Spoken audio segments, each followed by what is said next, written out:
मैसेडोनिया की प्राचीन भूमि में एक लड़का था जिसका नाम अलेक्जेंडर था। उसके पिता किंग फिलिप थे और उसकी माँ क्वीन ओलंपियास थी।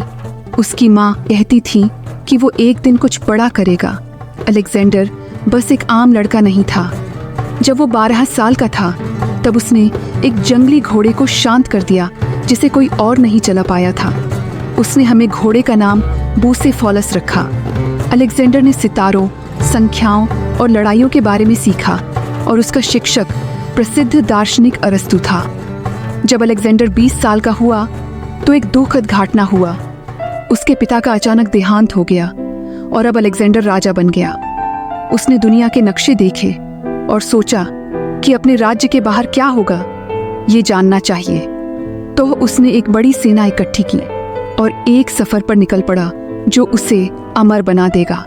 उसने अपने सैनिकों को दूर तक ले जाया, उनको ऊंचे पहाड़ों को पार किया, गर्म रजिस्ट्रियों से गुजरे और बड़े बड़े सैनिकों से लड़े। लोग अलेक्जेंडर की बहादुरी और समझ को देखकर हैरान हो गए।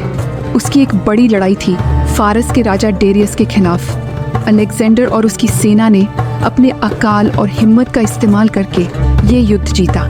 चाहे दूसरी सेना काफ़ी बड़ी थी, लेकिन उसकी सेना थक गई थी और अपने घर वापस जाना चाहती थी। 13 सालों के विजय अभियान के बाद उन्हें वापस घर जाने की बात कही और अलेक्जेंडर मान गया।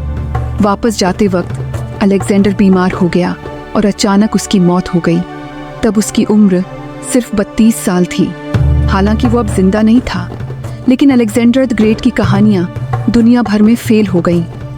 उसने एक बहुत बड़ा साम्राज्य बनाया और लोग आज भी उसकी सफलताओं के बारे में बात करते हैं। उसने दिखाया कि अगर हिम्मत और अकाल हो तो एक छोटे राज्य का लड़का भी महान बन सकता है।